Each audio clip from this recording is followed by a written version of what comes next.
Hey y'all, and welcome back.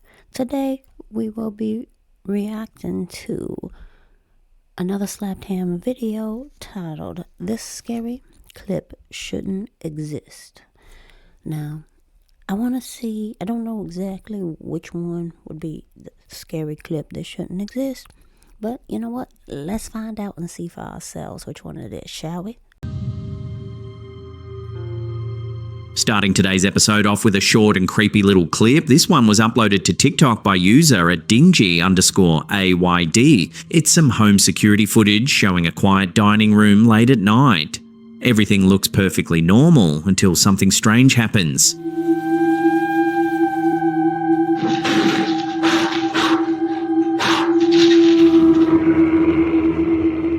Startled, the family dog begins barking furiously at the empty space near the table, but what happens next is even more unsettling.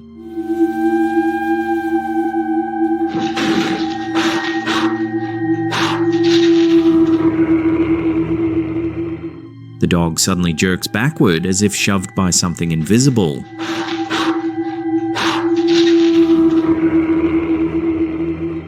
Some commenters think it's a clear case of paranormal activity, poltergeist behaviour perhaps, while others suggest clever editing. But the clip's simplicity and the dog's raw instinctive reaction make it all the more chilling. Now, for this one, I don't think it's clever editing. I did notice, I had to play this one actually a couple of times because I noticed something that was kind of strange, and not talking about what's in the dog's mouth, which is kind of weird too. I think maybe he was chewing on a toy or something like that, because at first it just looked really weird, like he had an extra long tongue and everything, but I think he's got something just in his mouth, maybe hanging by his tooth, and I just really wish that they would get that off of him. But we're not talking about the dog, but in a sense we will talk more about the dog. But I just want to show y'all something that I noticed in this clip, and it's a little strange. Just a simple fact, I don't think this is clever editing, but it is an interesting little hoax. I'll show it to y'all in a little bit. I'm gonna probably try to see if I can slow it down just for y'all, and y'all will see what I'm talking about.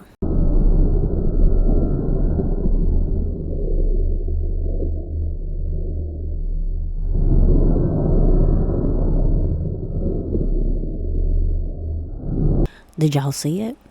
Now, I put a little circle around what I was seeing. Now, I noticed on the chair prior that there was something looked like it was kind of wrapped around the leg of it.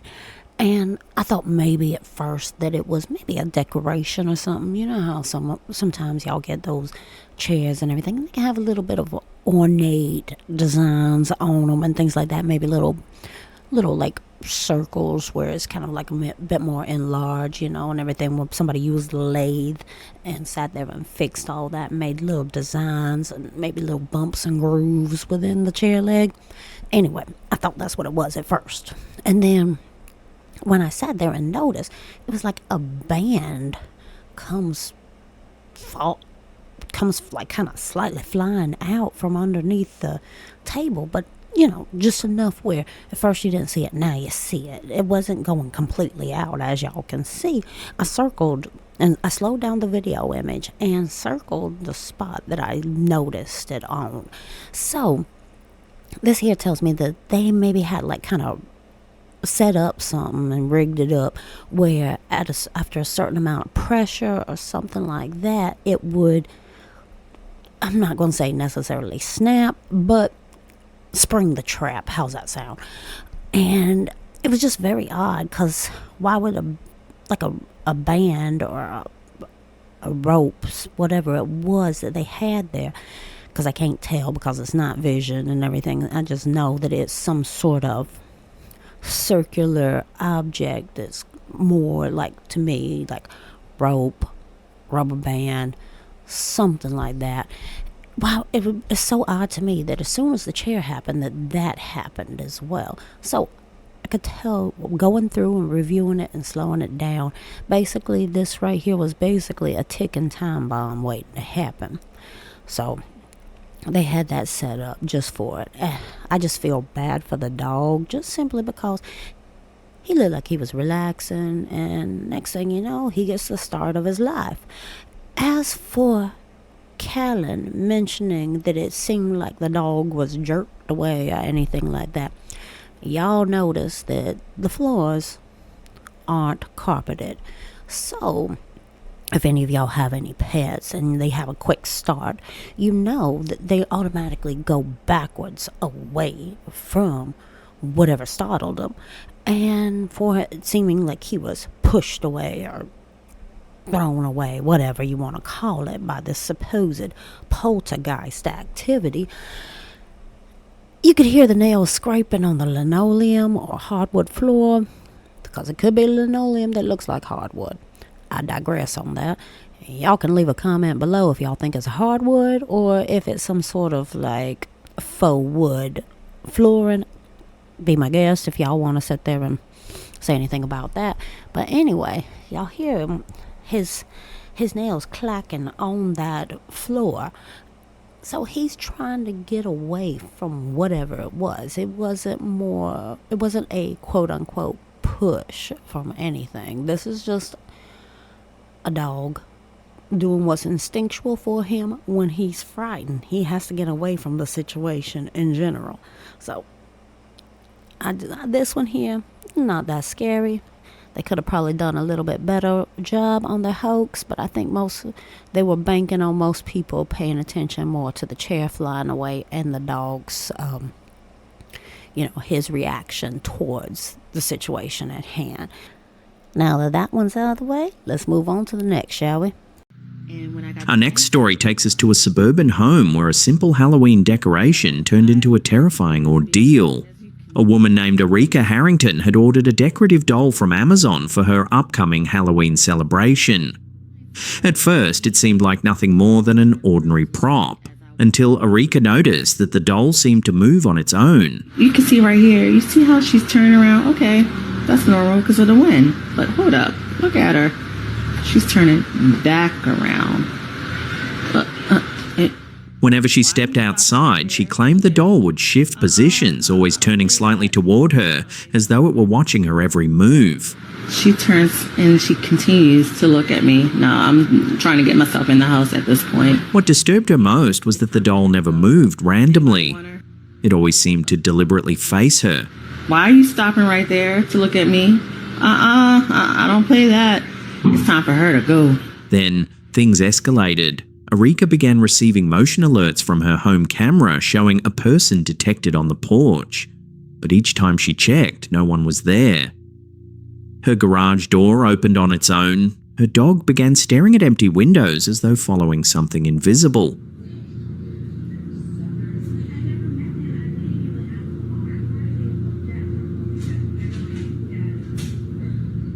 And when she looked closer at a photo of the doll sitting in a chair, commenters pointed out something she hadn't seen before, what looks like faces reflected in the window.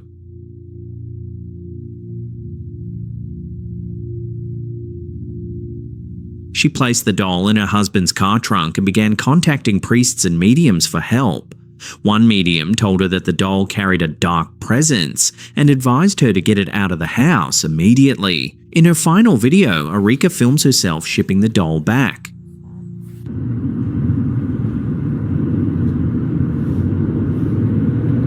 She says she can finally breathe again, but admits the house still feels off.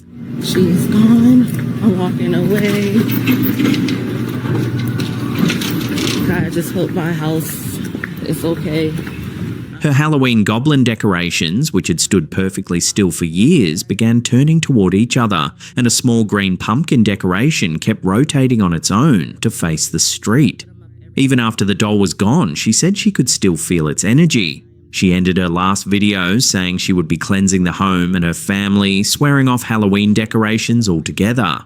Erika's story has since gone viral, sparking debate among viewers. Some believe the doll carried something truly supernatural. Others say it's coincidence, faulty sensors, wind, or stress manifesting in strange ways. But the chilling detail that her security camera detected someone present when no one was visible continues to unsettle even the skeptics. So what do you think? Just an unlucky Halloween prop, or something far darker that refused to be ignored? It was not windy. Now, I don't know about y'all, but dolls are creepy as hell to me. I mean, let me know if any of y'all really like dolls in the comments below, because I want to know how or why y'all enjoy them so much, because to me, they're creepy. But anyway, got a quick story for this one before we go into the video. Now, see, this is the reason why I don't like dolls. For a couple of Christmases when I was younger, one of my grandmas would give me porcelain dolls, right? And because she thought every little girl should have porcelain dolls. Don't ask me what the logic was behind that, but I digress. Anyway, I was probably maybe 8, 9, something like that. Anyway, when I would get them. And, at first I didn't pay much attention to them because, when you're young, you're more focused on the actual toys you could play with, right? So, they stayed up on the shelf I had and everything. So I never paid much attention to them. It was only when I got a little bit older that I sat there and, just started feeling like really creeped out. Every time I turned around, I felt like one of them, particularly one of them, was just staring at me. And every time I glanced up, it looks like they're staring right at you, like almost like staring through your soul. Anyway, I eventually started to just get a little tad too much creeped out by them. So it just, like, I remember putting a hat that it had over its eyes just so it couldn't see me. Just kind of push it down a little bit so the brim of the hat could cover its eyes. So it worked for a little bit, right? Until one day I noticed all of a sudden the brim of the hat was kind of pushed up and the eyes could see me again. I don't know if maybe one of my parents came in, saw it like that and just fixed it or what have you, or if it was just like, moved up mysteriously. It was strange. Anyway, after that, I just said, okay, nope, no more, gotta go. So I took newspaper, wrapped them up, and put both of them up in the attic at my parents' house. So after that, I had no more problems with feeling eyes watching all over me. But, the moral of this story is you can create your own sort of terror in you. You know what I mean? You can create, especially with something creepy like that. That doll that she had, by the way, was pretty creepy looking and perfect for a Halloween decoration. But I don't go with dolls. I've done told y'all this little story right here tells you I don't deal with like having dolls or anything like that. It's just the vacant eyes or something. It's just like I said, feels like it's staring into your soul. Anyway, I don't know specifically her doll, if it was haunted or not, because I ain't anywhere near that doll.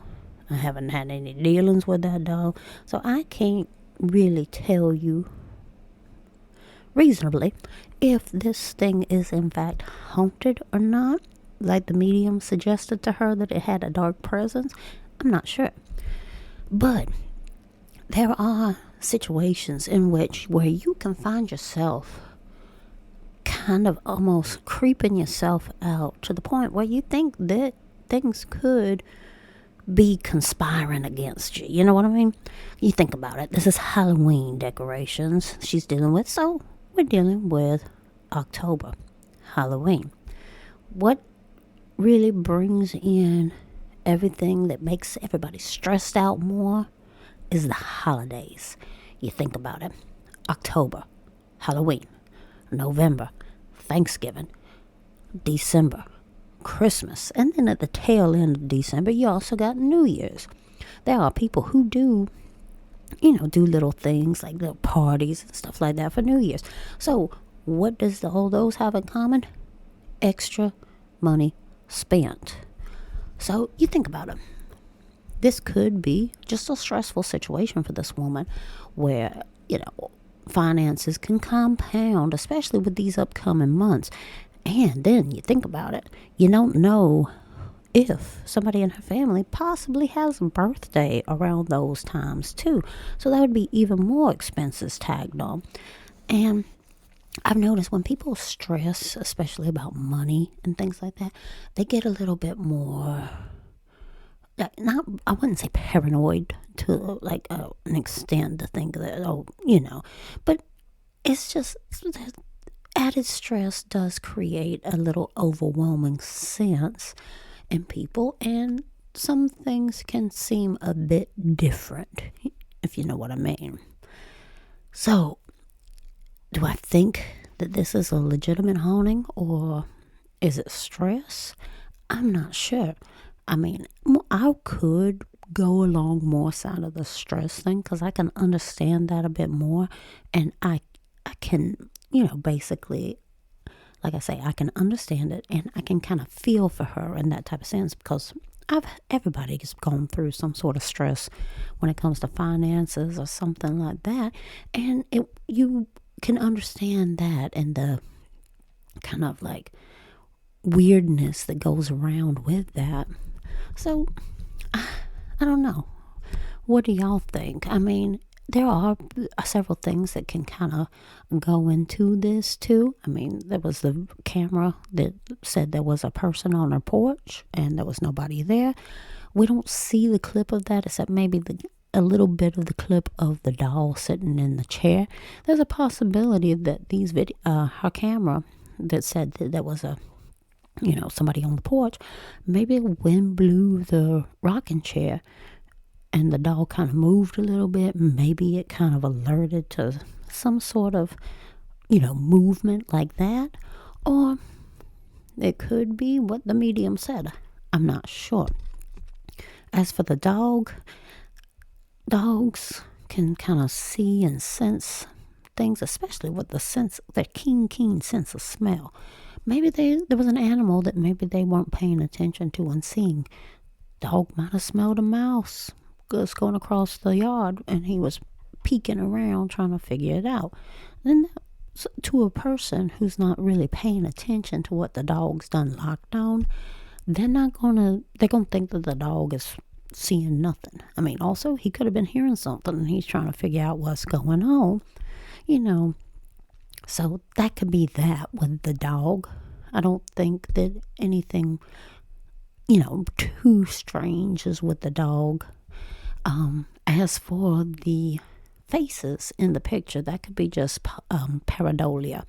Y'all know that I've talked about pareidolia a couple of times and things where, it's just you see something within a picture or within, designs on a floor that could look more human qualities and things like that, and we can associate it to a human face or an animal face as opposed to it just being random markings. For the window, it could have been just watermarks. It could have been little fingerprints or something like that. Maybe she has kids or something like that. I'm assuming with the Halloween decorations, she probably does have children. Not gonna, or she just does it because she likes it and wants to have the children in the neighborhood seeing all this stuff.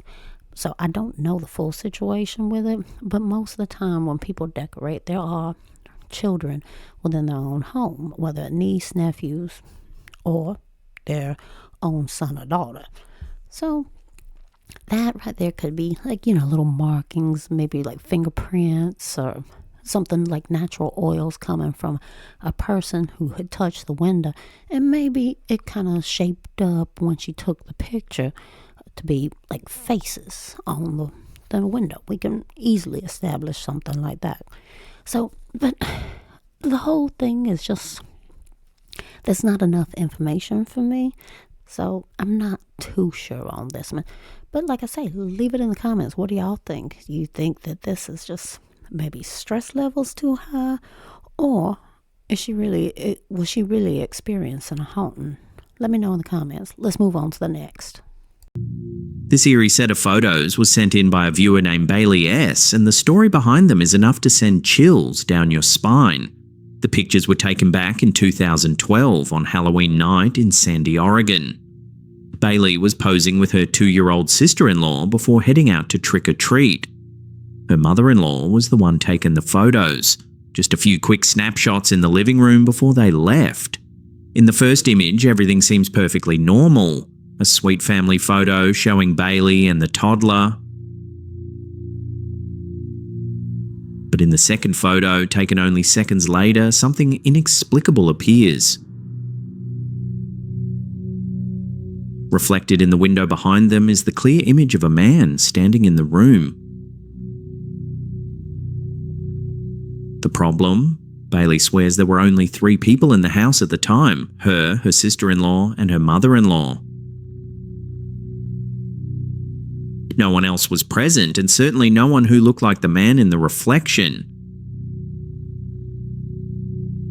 They didn't notice anything unusual until later that night when reviewing the photos. By then, the house was quiet, locked up, and empty, except perhaps for whoever or whatever appeared in that window. These type of photos are kind of interesting, and the stories with them are kind of interesting, not in the perspective of the paranormal, but more in perspective of the human mind and memories, more so. Now, we know for a fact that these pictures were taken Halloween of 2012, before she was taking her sister-in-law trick-or-treating, correct?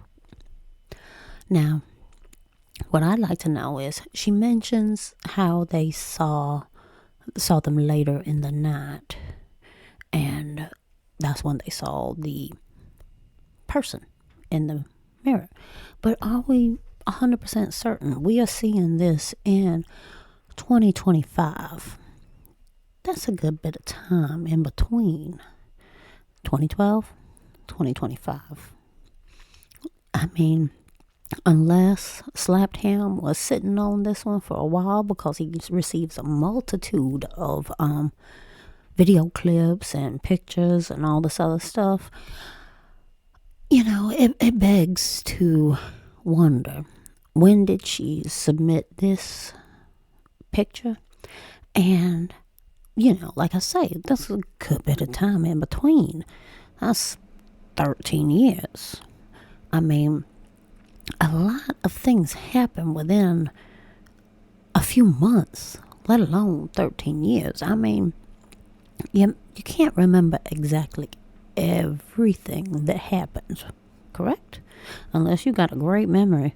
Then, let me know if you can remember all the way down to the womb. Let me know in the comments. I'd like to know about that. Anyway, there's a lot of stuff that goes on. I mean, I can't remember some things that happened a week ago, just simply because the importance of it wasn't up there as a priority compared to other things that I need to do within a week. I know most of y'all are probably that way too. I mean, I'll tell you a quick story with this one. I was at my aunt's house. I went down several years ago, and I'm going around the house, and she has a trophy room, which anybody from the South, y'all know, people do enjoy hunting and keeping trophies on these hunting conquests, so to say.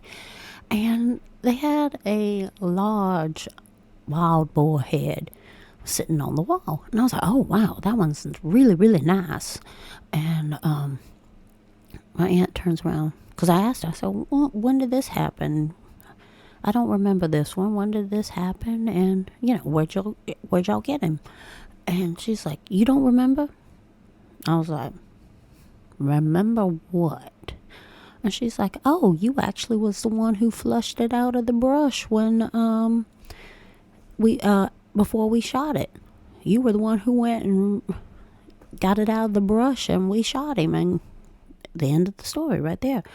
I don't remember it. You would think me going in to tall, high grass to flush out a wild hog. That should have been something that I could remember for many, many years, correct? Y'all would think that, right?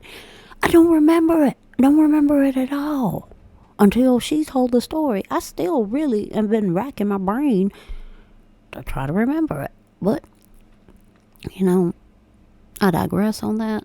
But you see what I'm getting at with it, right?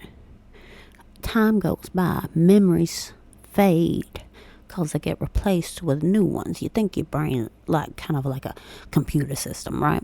You have to dump the old memory to get new memory. And, we don't know. The possibility could have been another person there. Maybe the sister-in-law's cousin or somebody, a male relative that she can't recall being there. I mean, that's a good bit of time. So, like I said, memories fade. So, a random thing like that, like a Halloween picture, you got the picture as the memory, but your memories of that night will disappear as time goes on. So maybe there was a male relative there that she can't remember was there. And that's what this is right here. I mean, because he kind of did, if you look at it, kind of did look somewhat similar in features. I mean, even though it was really blurry, looks somewhat similar in features to the young sister-in-law. I mean, but let me know if y'all have seen some weird stuff in your own photos too and you can't recall it. Let me know in the comments below. Or if you got some stories too about anything that has a memory that everybody else remembers but you can't, let me know in the comments below, and let's move on to the next. This next clip has left viewers completely stumped. Captured on home CCTV and posted by Dingo_AYD, it shows a man sleeping soundly on a bed while his dog wanders into the room. But then things take a strange turn.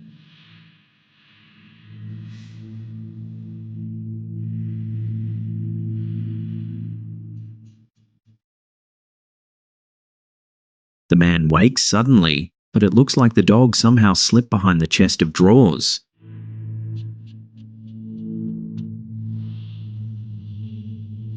A second later, the same dog, or what looks exactly like it, reappears at the doorway, standing calmly as if nothing happened.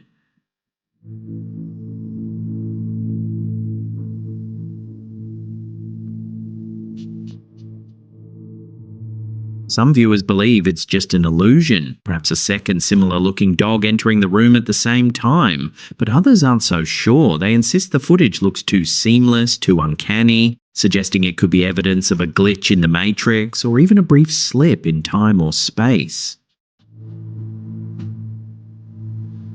So what do you think? Camera glitch, twin dog, or something reality-bending happening in that room? Now, what I find interesting in this video clip is the fact that the person in question on the bed, when he wakes up, he jolts awake after the dog had came in, and it looks like the dog just ran behind the chest of drawers. Now, it's just weird to me that he looks like he's looking on the side of the bed, kind of close to more of the underside of the bed, as opposed to looking at the dog and where the dog disappeared behind the chest of drawers. It's a little weird to me. I mean, this right here could be clever editing more so than not, because it just looks so weird and so fake with the dog, especially with the dog coming up that way behind it, unless that big old chest of drawers hiding a hole in that wall. But it looked a little too close to the wall itself. I mean, that, who knows how old this house is? There could be a little like a hole, or maybe there was another doorway there and that's where the dog has gone through. I mean, you don't know what type of construction they got going on in the house and things like that they could be waiting to get fixed or in the process of getting fixed. Yeah, because he might wanted his privacy and put the chest of drawer in front of the hole. But, another thing that also came to my mind too, older houses. Now, my grandparents' house had this kind of funny way of like a closet, right? So, like, there was a closet in my grandparents' room, and obviously there was a closet in my mom's room when she was younger. Well, here's a little story with that, and that's what makes me think of this a little bit, because it kind of reminds me of this story. I remember one time, one of my grandparents had done locked the door to the bedroom and forgot, like, the key for it. They left it on the bed and everything. So, the only way to do it was to get myself, because I was smaller and a lot younger at the time, to go into my mom's old room and go through the closet. Now, y'all probably wondering, what type of Narnia shit am I talking about? Well, let me just say a little something. Some old houses had a little bit of a, openings that you didn't realize were there, right? So this closet, I went into my mom's old room, and then there's the closet on the wall that connects to my grandparents' room. And so you go in through the closet. Mind you, there's no doors on these closets. It's just an opening. And you go in. You have to push your way through all the stuff that was there. Because you think about it. You have a multitude of items that you collect throughout the year. So you can imagine, as you get older, you acquire more items. And so I'm pushing through all the stuff that was in the closet. And lo and behold, guess what? You pop through to the other side to my grandparents' room. So I was able to unlock the door there and get it all set up for my grandparents so they could get into the room. And so I say this story just to put into perspective, what if this isn't a good editing job, that maybe there's a hole in that wall. Maybe there was something there previously and they're not finished with the renovations, and the dog just slipped behind. Maybe there's enough gap and we can't see it because of the way the angle of the camera is, that there's a hole behind that chest of drawers that he used to cover it so he could have some privacy, and that the dog slipped through there. I mean, let me know what y'all think. Editing job, or is it similar to the story I talked about, going through the closet to get into my grandparents' locked room? Let me know in the comments below and we'll move on. Back in 2022, popular online personality Asil Al-Mublaq went viral after a chilling live stream encounter. During a casual late-night session on a platform similar to Chat Roulette, Asil connected with a woman he didn't recognise. At first, everything seemed perfectly normal. They exchanged greetings, enjoyed some music together, and she even asked him to play the song again.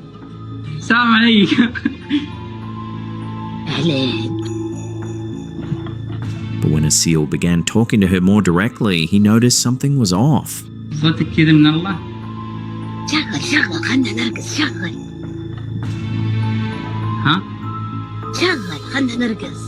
Her tone, her expression, and even the timing of her reactions began to feel unnatural.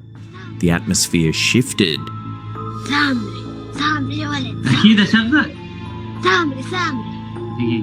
Sensing something wasn't right, he decided to test what he was feeling. Asil played a recording of verses from the Quran.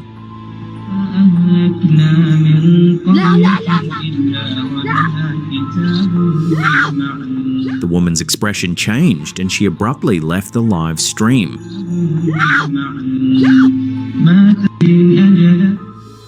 Viewers flooded the comments, convinced they'd just seen Asil come face to face with something supernatural, a jinn.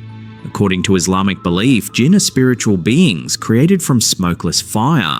Like humans, they can be good or evil, but evil jinn are said to fear the Quran, especially verses that glorify Allah's power and majesty. When confronted with Quranic recitation, evil jinn often flee instantly, unable to withstand the divine words. On the other hand, righteous jinn, those who follow Allah, find comfort and peace in the sound. As for Asil, he later told his followers that he couldn't explain what happened, only that he felt a powerful energy the moment he began playing the Quran, and that the woman's sudden disappearance confirmed his suspicions. So was this just an eerie coincidence, or something not of this world revealing itself online?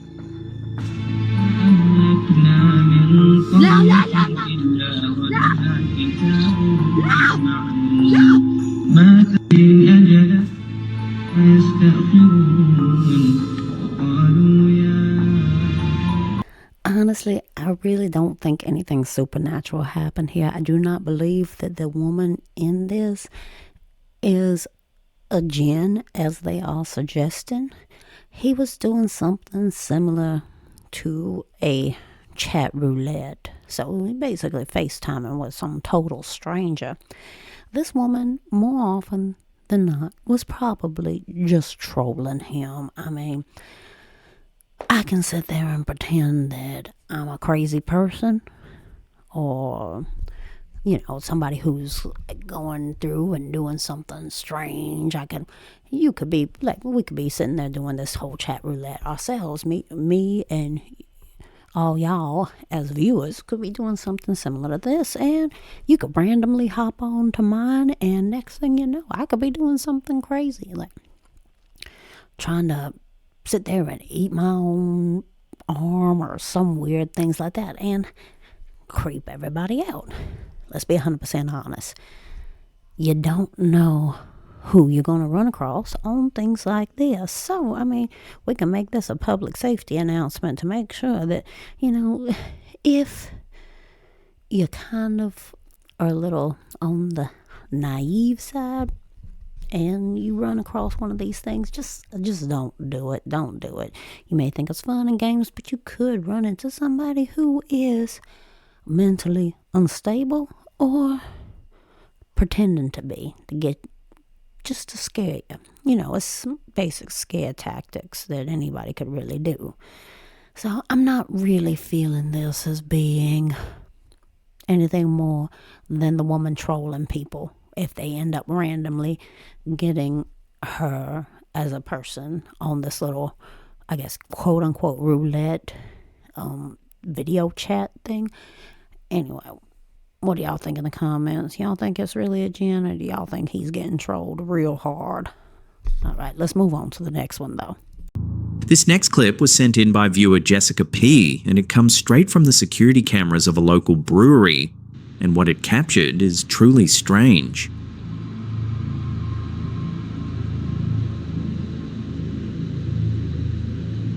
At exactly 1:28 a.m. on October 10th, the brewery was completely empty. Chairs were stacked, lights were out, and the front doors were locked for the night. But on CCTV, a glowing orb of light suddenly appears inside the tasting room.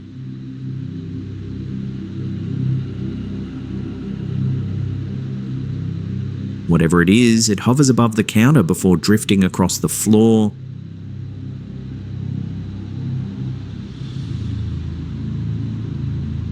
The light doesn't behave like dust or glare. It's too bright, too controlled, and even seems to change direction mid-air before splitting off and vanishing completely.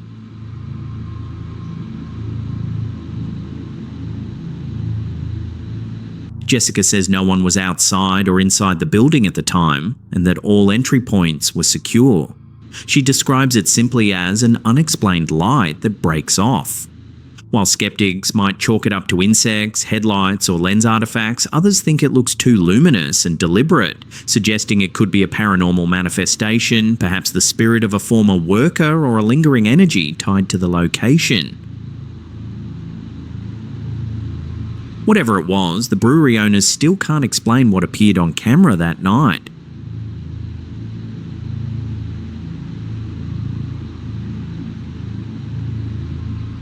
Now, this one's strange to me, just simply because I can't really tell what it is. I mean, like I say, I look at everything in a term of a healthy skepticism.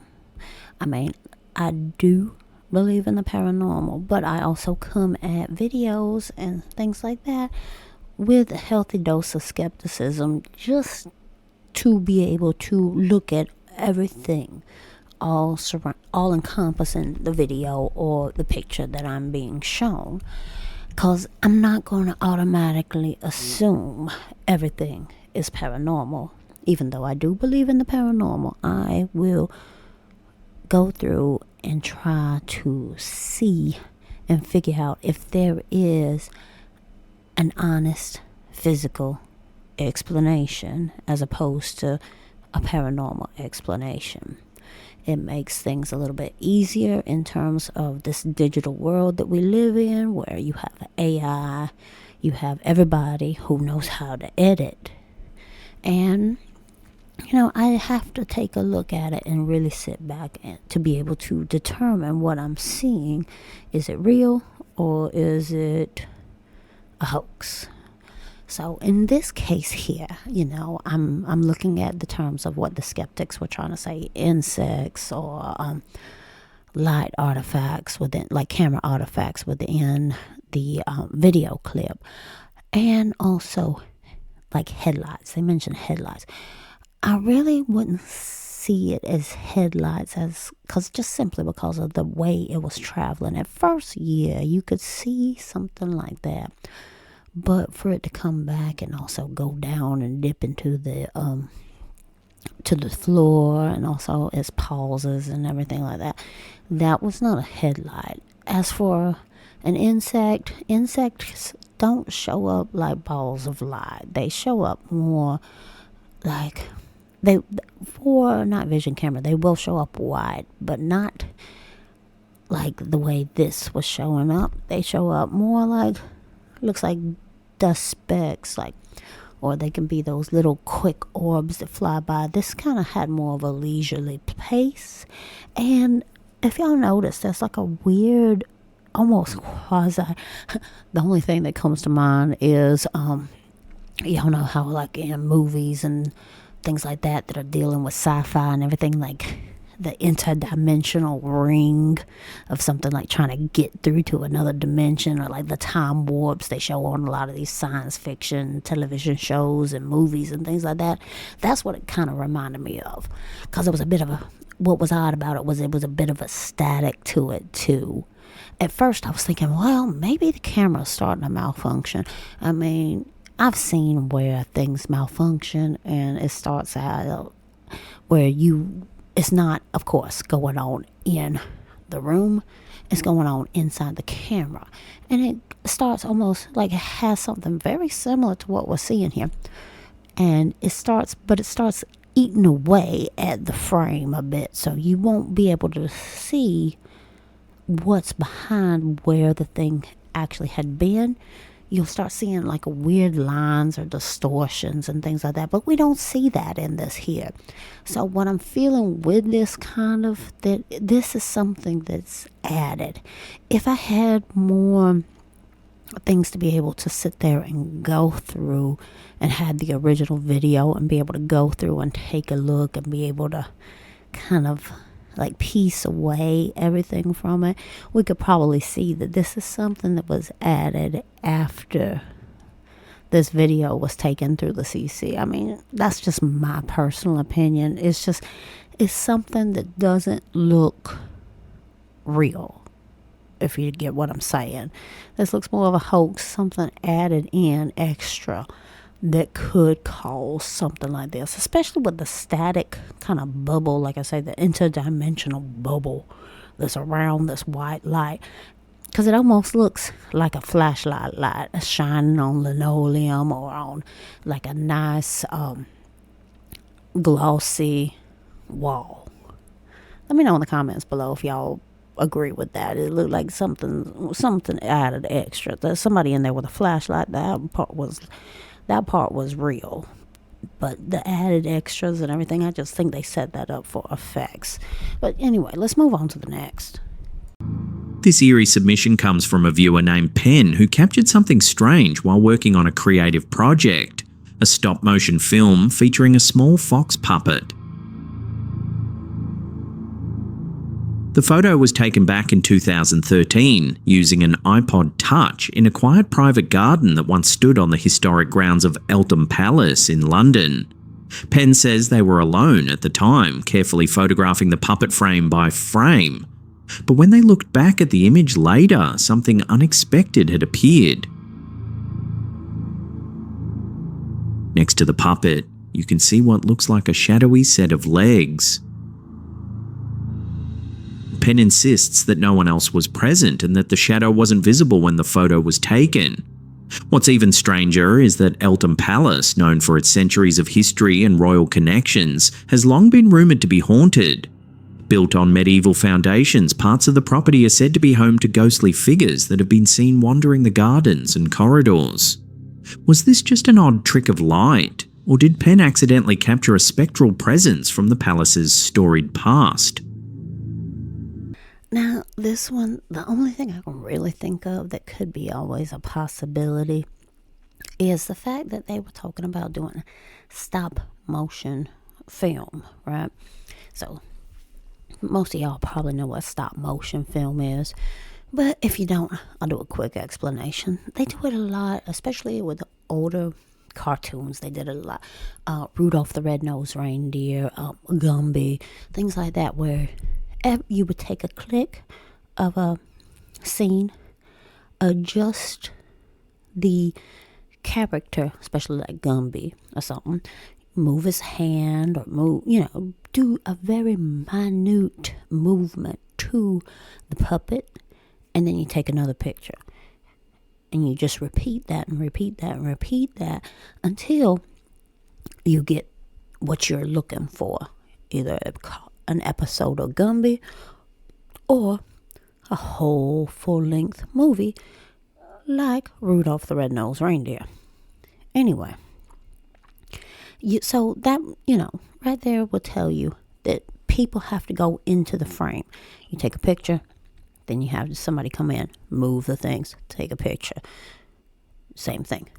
This could be a possibility of a camera artifact or something with this iPod Touch. I've never really known people to utilize an iPod Touch for anything other than music. I mean, that's what I used mine for back in the day, but I didn't never take pictures or anything like that really with it because I had my phone or an actual digital camera in that case. So I just mainly used it for music. But so I really don't know how its camera would actually work and if there was a way that it would end up catching burn images of artifacts and things like that within the pictures.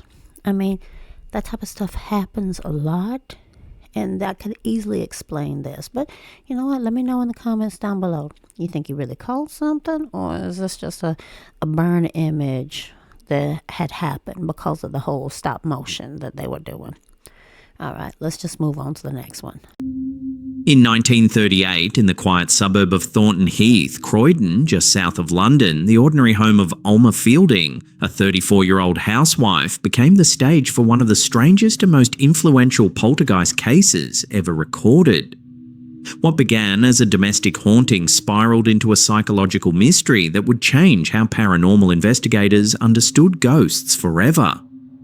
The case, later called the Croydon Poltergeist, was investigated by Nandor Fodor, a Hungarian Jewish journalist and psychical researcher who served as chief research officer at the International Institute for Psychical Research. Fodor's findings would ultimately bridge the gap between psychical research and psychoanalysis, proposing that hauntings might not come from external spirits at all, but from the hidden trauma of the human mind. In February 1938, strange things began to happen in the Fielding home. While Alma and her husband Les were bedridden with illness, a six-fingered handprint appeared on the mirror beside their bed. That night, a tumbler shattered mid-air, a cold wind lifted their eiderdown, and an invisible force hurled objects across the room. The next morning, the chaos intensified. Their teenage son, Don, narrowly dodged a flying pot of face cream, and the family's lodger was struck by 2 coins that seemed to materialize from nowhere. A light bulb unscrewed itself from the ceiling, vanished, and was later found still hot to the touch on a nearby chair. Word spread quickly. On February 19th, reporters from the Sunday Pictorial newspaper arrived, and what they witnessed made front-page news the next day under the headline, "Ghost Wrecks Home." They saw an egg shoot down the corridor, a china dog crash to the floor, a chunk of coal sail across the room, and a teacup explode in Alma's hands. Among those captivated by the story was Nandor Fodor. Desperate to prove the existence of genuine supernatural phenomena and to restore his credibility after exposing several fraudulent mediums, Fodor travelled to Croydon to meet the Fieldings. Initially, he suspected a classic haunting, but as he spent more time with Alma, he began to notice that the activity always seemed to centre around her. When she grew emotional, the phenomena intensified. When she calmed down, it stopped. Fodor arranged for Alma to be examined under strict laboratory conditions at the IIPR headquarters in Kensington. There, researchers observed more strange phenomena, objects appearing out of thin air, glass breaking, and small animals inexplicably materialising. Among the apports or manifested objects were a scarab beetle, a Javanese sparrow, an ancient oil lamp, a fossilised shell, and even a white mouse. Once, while travelling by car, a live terrapin appeared suddenly in Alma's lap. But things took a darker turn in May 1938, when Fodor, now suspicious, ordered Alma to undergo X-rays before a séance. The results revealed that she had been concealing items, including a locket and brooch, within her body cavities to simulate supernatural manifestations. Fodor didn't stop there. Instead of dismissing her as a fraud, he saw in Alma something much more complex, a woman expressing deep psychological pain through physical phenomena. He concluded that the poltergeist was not an external entity, but rather a manifestation of Alma's repressed trauma and inner turmoil. Fodor's notes painted Alma as a woman trapped in a web of personal suffering. She had lost multiple children, endured invasive medical procedures including a mastectomy and hysterectomy, and was locked in an unhappy marriage to a man who was emotionally and physically distant. Under this strain, Fodor theorised, Alma's mind had split, one part performing the haunting unconsciously as an emotional release, while the other part remained unaware. He described the poltergeist activity as objectifications of mental anguish, physical eruptions of repressed emotion. This interpretation shocked his peers. His colleagues at the IIPR, scandalised by his Freudian approach and allegations of sexual repression, expelled him later that year. His papers were seized and thought lost during the Blitz, but rediscovered decades later by historian Kate Summerscale, who chronicled the case in her acclaimed book, The Haunting of Alma Fielding. Fodor's investigation unfolded in the shadow of World War II as Britain teetered on the brink of conflict. Reports of ghosts and hauntings surged across the country, which Fodor and later historians interpreted as manifestations of national anxiety, collective hauntings born from fear of the unknown. Alma's story in this light became a microcosm of her era, a woman's domestic haunting reflecting the psychic unrest of pre-war Britain, where rigid gender roles and psychological repression left little room for the unspoken to surface except in supernatural form. Though his career with the IIPR ended in controversy, Fodor's revolutionary theory laid the groundwork for a new understanding of hauntings. His work influenced later writers and filmmakers, from Shirley Jackson's The Haunting of Hill House to Stephen King's Carrie, stories where the supernatural and the psychological intertwine. In 1958, he published On the Trail of the Poltergeist, reaffirming his belief that ghosts were not spirits of the dead, but echoes of the living, the screams of the subconscious made visible. The Croydon poltergeist remains one of the most bizarre and psychologically revealing hauntings in history. A story of shattered glass, psychic pain, and a woman whose anguish seemed to bend the laws of physics. For Fodor, the haunting was not a visitation from beyond, but a reflection from within, proof that sometimes the most frightening ghosts are the ones we create ourselves. And with this clip, we have reached the end of the video. Now, I've heard a lot of different things in regards to poltergeist. Now, poltergeist, if y'all don't know the term, is a German term meaning noisy ghost. And basically is a lot of times from what I have seen and what I have read in a lot of the information that I do read in regards to the paranormal, poltergeists are more of a manifestation of inner turmoil in a person in which resides in the home. Case in point, the Croydon poltergeist as one classic example of this. And if y'all remember at the beginning of this video where I mentioned about the woman with the doll, her name was Erica or Arika. I don't know how he pronounced it, Arika, but I might think it might be more like Erica or something like that. I'm not 100%. Anyway, I was talking about how stress can create situations in which you don't exactly remember things precisely how they are and how they happen. That this is pretty much a very, very small similarity to the Croydon poltergeist, where you basically kind of shut down parts of yourself and have the other emotions come through and create this havoc that is a resulting factor of the inner turmoil you are facing. Granted, the doll incident is nowhere near as harsh or explosive as this Croydon poltergeist, but there are very similar situations in both, in a sense that your paranoia can cause things to not exactly be as they appear, if you know what I'm saying. But yeah, no, this here is an interesting case, and I like how he actually added this clip in with this particular video, because it can explain so much to us in terms of a person's psyche. And this, like I say, this was an interesting case that they found out that this woman was subconsciously doing all of this stuff and didn't really realize. It's almost kind of like a split personality, but not quite, because she was never, to my knowledge, she was never diagnosed with personality disorders, and I really don't think that back then they had anything that would kind of be similar to a diagnosis of split personality. I mean, if it was happening today, there was be a big possibility that they would diagnose her with that. But I just thought it was something that was interesting to bring up, and I've seen several instances where people actually contribute poltergeist hauntings to a particular family member within the household that these paranormal activities are occurring. It's sometimes it's normally a person who's a little bit more susceptible to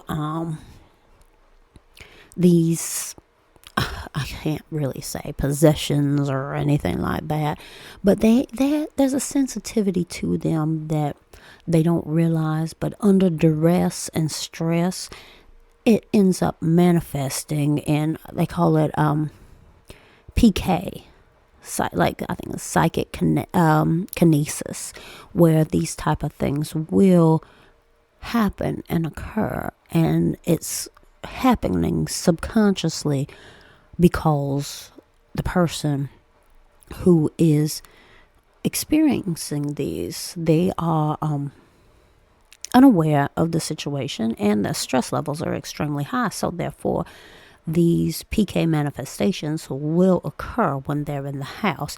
You take them out, like say they go on a trip or something like that, and everything will be calm and quiet, but then when they come back, the turmoil begins.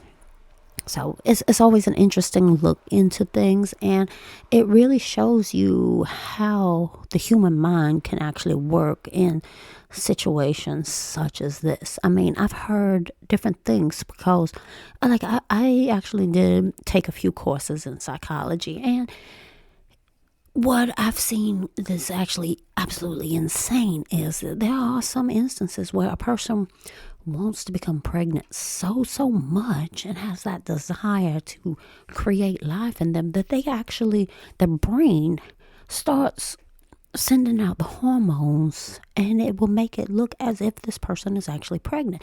The mind is just such an interesting thing. And so if our mind can do something like that, where a person who isn't pregnant can actually start having those hormones and physical appearances of being pregnant, what's to say that our mind can't sit there and bring about these poltergeist activities such as this woman here? It's something to think about. Leave in the comments below if any of y'all have ever heard of these type of instances that I was talking about here. And you know what? It is the end of this episode. As I mentioned before, I hope y'all enjoyed it. Like and subscribe if you did, and leave a comment below. Let me know what y'all think of it, and I'll see y'all next time.